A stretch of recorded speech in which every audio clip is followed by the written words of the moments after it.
Left of the season, the points race has narrowed between series rivals Will Power and Dario Franchitti. Continuing their battle through conflict or victory, the two have become the drivers to watch all season.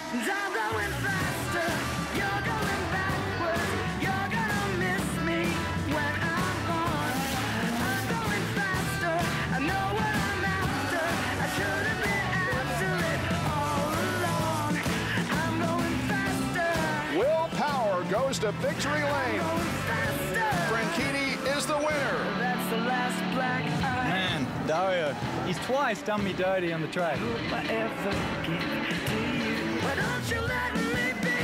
He's pissed off right now, and he's going to be coming hard.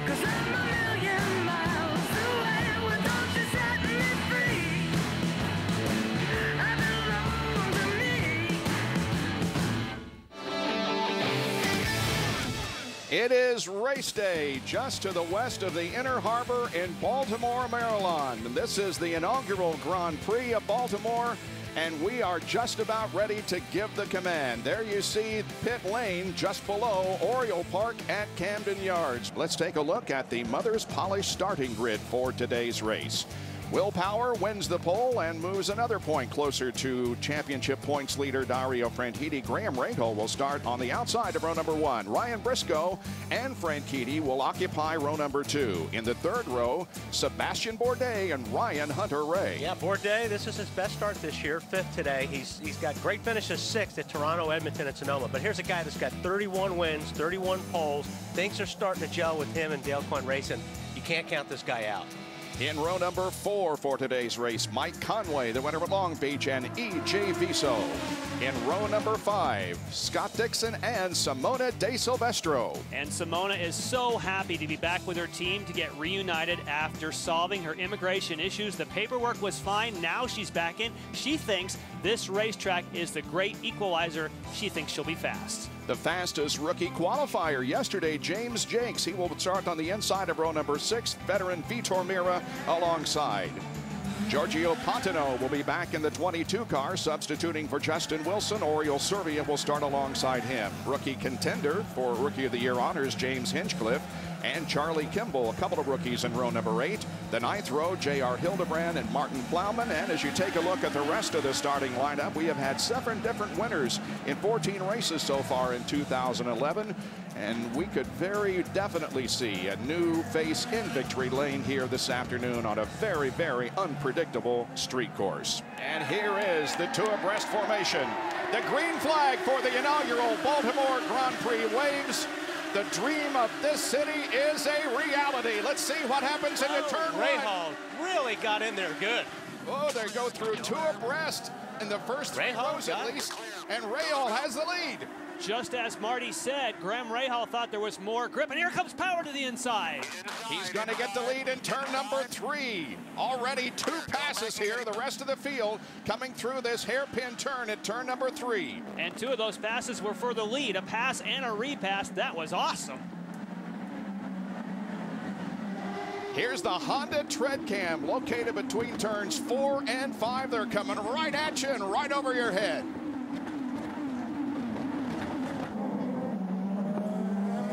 Power has the lead as they go down the pit straight. Pit's on the left of your screen. 3rd place is Franchitti. 4th is Briscoe, Bourdais, Hunter-Reay. Conway, and by golly, they survived the first lap so far, at least in what we thought might be a problem. They pushed in the drivers' meeting. Brian Barnhart said, you guys need to make good decisions on the start. Nobody's got through turn 1 in any of the other races this weekend without piling them up. So they obviously did a good job here. They sure did. Hats off. But look how bumpy it is coming off corner number 12 through the chicane once again and about to complete lap number 1. Power will have the advantage. The distinction of leading the very first lap in the Baltimore Grand Prix. Bourdais, Hunter-Reay in 6th. There's Conway, Viso, Dixon, De Silvestro, Jakes, Meira, Pontino, Servia, Hinchcliffe, Kimball. Everybody running cleanly now as 1 lap is complete. Just a great shot of the straightaway between turns 2 and 3. There's James Hinchcliffe right ahead of Charlie Kimball.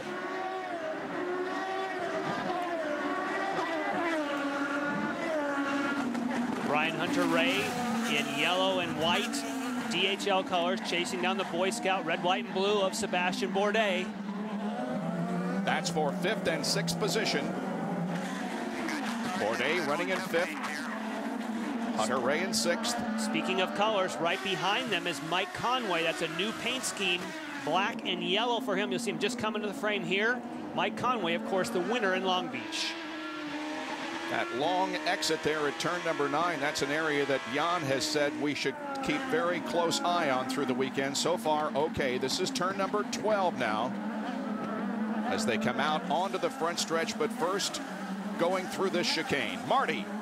And Bob, that's a very angry Mike Conway behind the Buffalo Wild Wings wheel. He said, you know, Matt, qualifying, I really messed up. That was totally my fault. We had a car that should have been not only in the Fast 6, but maybe a car that could have contended for the pole today. He said, we have a car that should finish on the podium. If we can survive, I think we can finish there. Yeah, Will Power has been behind Marco Andretti now for several laps. Yeah, this is where Rahal can make up a lot of, and he has, make up a lot of ground. This is what he was waiting for, is just to hold up Power a little bit. So, boy, he raced about 3 or 4 seconds. With the overtake, you get a good run. Let's take advantage of it. Carpenter right in front of these 2 cars. Yeah, so this, I mean, and you got this is go for it, man. I mean, this is your best opportunity to try to get the lead. So, boy, if you can find an opening and use that slower traffic, Rahal's he's gonna take a look. And that's Tim Keene on the radio has been telling him, use that over. Don't be afraid to use the overtake here. You've got a chance to get the lead. Let's take advantage of it. Oh, he's in a good spot right here too. If he can stay with them and get down into turn 1, he may be able to try to move down the inside and make an outbraking maneuver. Nope. Not going to be close enough this time. He was almost there. Yep. But they're approaching turn number 3, which is where he lost the lead. And here comes Will. He's passing Marco Andretti, putting a lap on him. See, what he doesn't want, and what Rahal doesn't want now is for the slower cars to become an issue with him. Right. And Marco Andretti, the way it works is that Marco Andretti is allowed to fight to stay on the lead lap. But once you go down a lap, as he's done now, typically he'll give room to the rest of the cars. When Rahal takes the opportunity to pit. Yep. I think that's a good idea. Especially if Power gets held up a little bit. Yep. Power in 2? Okay, let's just focus on hitting your Don't think so. Yeah. Yes, he is. They yes, both decided to. Yep. So first and second pitting at the same time. Will is way down at pit exit. Marty. And Bob, that's what we were talking about. The leaders or the lap cars were holding him up so much it was time to pit. No changes to the chassis. It'll be sticker black tires for Graham Rahal, Kevin. Will Power in and out. He has that first pit stall. He was really concerned about pitting under green, though, but he's easily going to beat Graham Rahal back out on the course. Looked like a real quick stop for Power in the 12 team. Boy, he lost a lot of ground, too. Yes, wherever he lost it, you know, as soon as he hit pit lane, he lost a lot of ground to the leader. Look out for Viso. Viso has hot tires. Woo, that's the fastest corner on the racetrack at 145 right there. Viso has not pitted. He's running in 6th position. Dario Franchitti is the leader of the race, but he too has not made his pit stop. 21 laps have been completed. He's through turn number 3.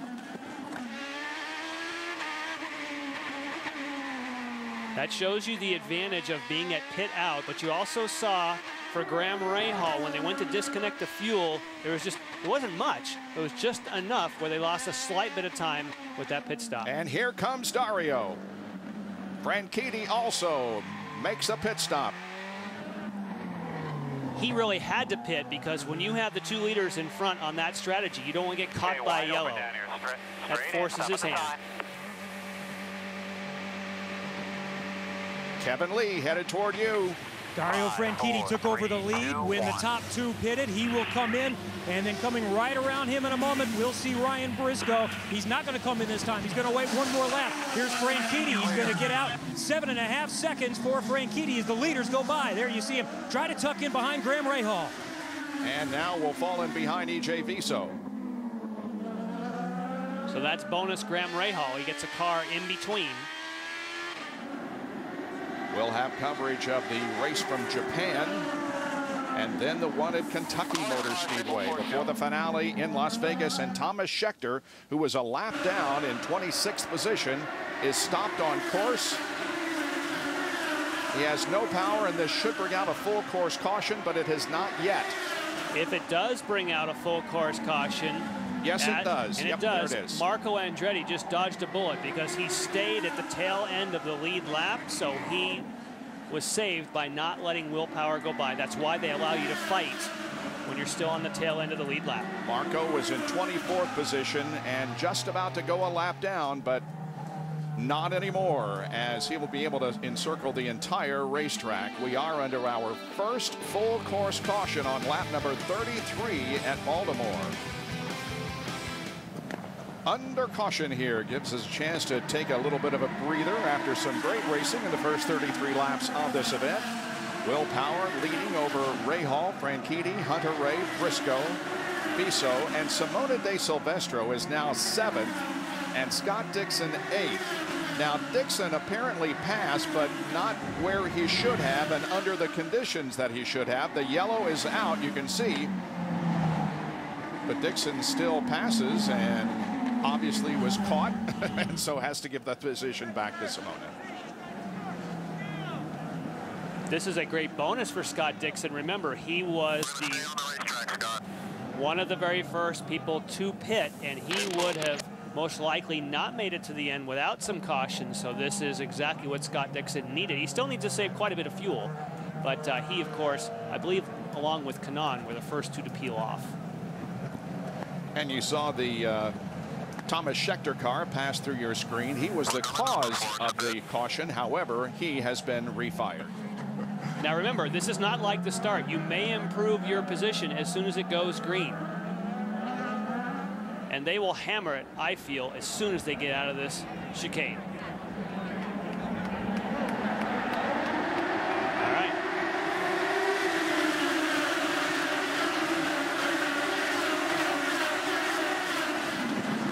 Will's going to get the advantage.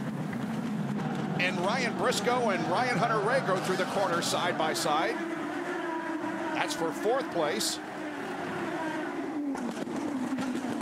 Ryan Hunter-Reay comes out with it, yeah. Oh, and he's taking a look at the inside. Oh, Briscoe. Briscoe hits him. Oh, no, and he gets clobbered more. Now there's a traffic jam. Now, there's not good. There's an inside lane open. Are they paying a toll? Oh, man, this is not a laughing matter to many of these guys, but this is what we feared would happen at the start of the race. But they waited until this full course caution. I think Castroneves owes some damage there. That's Dixon has had his fair share of other people clobbering him this year. Wow. And I think Castroneves at the head of that deal. Not sure if he stalled it, and that's why he couldn't get it in reverse to get it going. And I think that's what caused the jam up. Now, was it not Ryan Hunter-Reay and Briscoe starting the season when we were in Barber when they made contact? Yes, you're right. So they have hit each other previously. Well, I counted 12 cars that are stacked up down here in turn number 3. Now, if see, that's just, you know, you look at that. That's. Go ahead, Kevin. Scott Dixon is limping his way around. Mike Hull told him, we're just going to fix what's wrong with the car. We're not going to take fuel. Scott said, I'm going to be out soon. Should we get a splash? So we'll wait and see. James Hinchcliffe also coming in right behind him. They're pitted next to each other as well. They are limping down pit lane. Dixon will pull in, and Hinchcliffe will pull in right behind him. So they're going to need more than tires. So let's see what they try to do. That's real difficulty steering that car in. So they'll assess the number 9 car. They will give it a splash of fuel, and we'll wait and watch. Wow. They sent it back out. Yep. So they found obviously no suspension damage. That was just by tires being down. That's a break for Dixon.